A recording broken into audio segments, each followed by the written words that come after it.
Donna is a contributor to The Nation, and she's the author of a special report, Election 2018 is Off to the Racists, as in racists, R-A-C-I-S-T-S. It will appear in the 14th of May edition of the magazine. And she's reported on the far right for over 3 decades, the author of the award-winning book, Ferocious Romance, which details the Christian right's anti-gay crusade. And of course, that will appear in thenation.com. And you can tweet her at Minkowitz. Donna, welcome to the program. Thank you. It's great to be on. Thank you. So you said that the election of 2018 is off to the racists. What does that mean? Well, depending on how you count, there are 9 to 17 white nationalists running for office. Is that at federal level or at state levels? Both for both houses of Congress and at state levels, and for some very local offices, for the head of the county commission in a county in Maryland, but also for Senate and the House of Representatives. Amazing. So, forgive my interrupting. You were going somewhere with that thought. Well, yeah. A couple of them can win, and a couple of them are already incumbents. There's this guy named Corey Stewart running for Senate in Virginia. He has not said he's a white nationalist, but he campaigned last year when he was running for governor. He campaigned with Jason Kessler, who is one of the virulent white nationalists who organized the rally at Charlottesville and is being accused in several lawsuits of inciting violence there. So he's about as open as you can be without saying, wow, I want a white state. Are you including people like Steve King, the congressman from Iowa, who refers to Mexicans as having cantaloupe thighs and has a long history of racially insensitive remarks, or Steve Scalise, who campaigned in Louisiana for the U.S. House of Representatives, saying that he was David Duke without the robes? Absolutely. I think people need to know we already have a couple of these folks in Congress. It's really quite frightening. Yes, Steve King.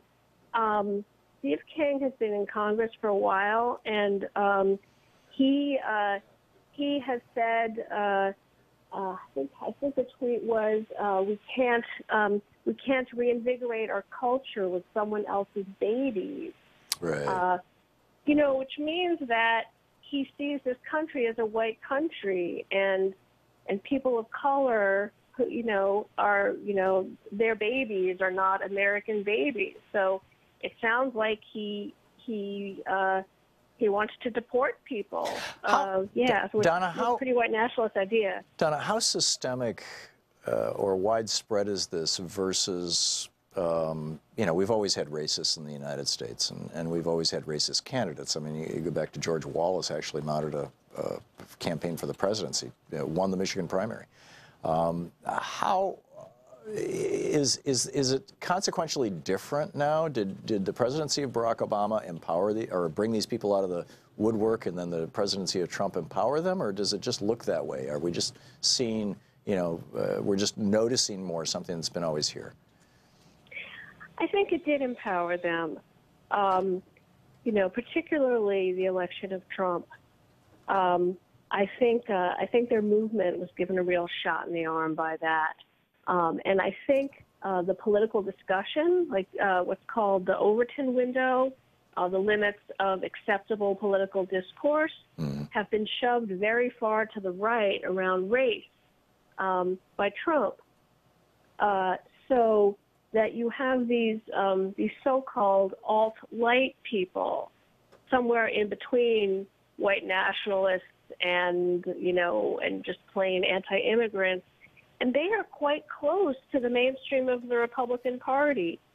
Websites like the Daily Caller and Gateway Pundit. Yeah, which are generally, I mean, Daily Caller, I believe, is Tucker Carlson's website, isn't it?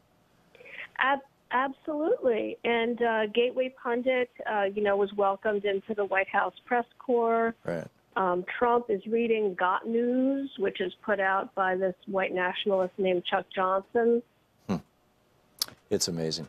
It's amazing. Donna, I am very much looking forward to your article in The Nation about the 2018 election. When it's the May 14th edition. When does that hit the stands? When can people find it online? You know, it is online now. Okay. I'm afraid I don't know when the print issue hits the stands, but you can find it online today. Great. Yeah, typically it's a few weeks ahead of the, the publication date. Okay, great. Over at thenation.com. Donna, thank you so much. Thank you. Bye-bye. Great talking with you.